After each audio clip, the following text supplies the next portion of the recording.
இது உண்மையான பிணக்கு இருப்பதாக எனக்கு தெரியவில்லை. விஜயை காட்டி காட்டி அதிக இடங்களை பெறுவதுதான் அவருடைய நோக்கம். அது ஒரு அச்சுறுத்தல் அரசியல், பிளாக்மெயில் பாலிடிக்ஸ்.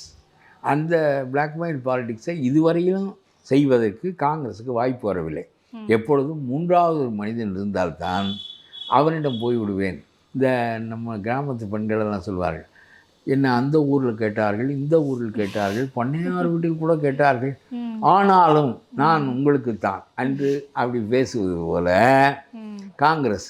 நீ ஆனால் எனக்கு நீ ஒரு 20 பவுன் நகை போட்டால் நான் உன்னை கட்டிக்கொள்வேன். அது நிபந்தனையும் இருக்கிறது. அந்த ஊரில் கேட்டார்கள், இந்த ஊரில் கேட்டார்கள் என்றாலும் இவனுக்கும் ஒரு நிபந்தனை இருக்குது. நீ ஒரு 20 பவுன் போட்டால் நான் உன்னை கட்டிக்கொள்வேன். அதுபோல் எனக்கு இத்தனை இடங்களை நீ கொடுத்தால் உன்னோடு இருப்பேன், இல்லாவிட்டால் நான் அந்த ஊருக்கு போய்விடுவேன் அல்லது இந்த ஊருக்கு போய்விடுவேன் என்று ஒரு பெண் வீட்டுக்காரர்கள் பெருமை பேசுவது போல. போயிட்டு வான்னு என்ன பண்ணுவாங்க காங்கிரஸ்? போயிட்டு வான்னு சொல்ல மாட்டாங்க. இவனுக்கும் தேவை இருக்குல்ல, இவனுக்கு ஒரு பொம்பளை வேணும், 20 பவுன் பரவாயில்ல, முதல்ல 10 பவுன் கொடுப்போம்னு இருந்தேன், இப்போ 15 பவுன் ஆயிருக்கு வச்சுக்க. இந்த மாதிரி இப்படி பேரத்தை ஒரு 2-4 இடங்களை கூட்டி இரு என்று சொல்லுவார்கள். பிறகு அவர்கள் என்ன நினைப்பார்கள், திமுகவோடு இருப்பது வலுவானதா, விஜயோடு இருப்பது வலுவானதா என்று சீர்தூக்கி பார்த்துவிட்டு அவர்கள் இருந்து விடுவார்கள்.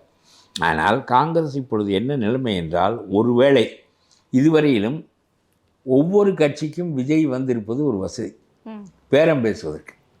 ஒருவனும் விஜயோடு வருவதற்கு தயாராக இல்லை. அவரும் சொல்லிவிட்டார், நான் மந்திரி பதவி தருகிறேன், காங்கிரஸுக்கு சொன்னாராம், துணை முதலமைச்சர் பதவி தருகிறோம், 70 இடங்கள் 70 சீட்ஸ் தருகிறோம், 3 மந்திரி பதவி தருகிறோம், எங்களோடு வாருங்கள். இதுக்கு மேலே என்ன செய்கிறது? என் சொத்துல பாதி எழுதித்தரேன், நீ எனக்கு பொண்டாட்டியானா போதும்னு நினைக்கிறதுக்கு அவள் ஒத்துக்க மாட்டேங்கிறாள.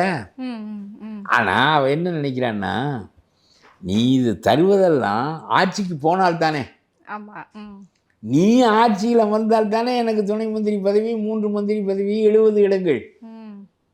நீ போக மாட்டாய் என்றால் உன்னோடு சேர்ந்து நானும் கவிழ்த்து விடுவேன் என்றால், உன்னுடைய படகை கரை ஏறாது என்றால் உன்னோடு சேர்ந்து என்ன செய்வது என்று அவன் பயப்படுகிறான். அவன் என்ன செய்கிறான் என்றால், உறுதியாக இவரால் இந்த பலன்களெல்லாம் கிடைக்கும், இவர் வெற்றி பெறுவார் என்றால் எந்த முட்டாளையும் இவரோடு தான் சேருவான், கண்டிப்பாக விஜயோடு தான் சேருவான்.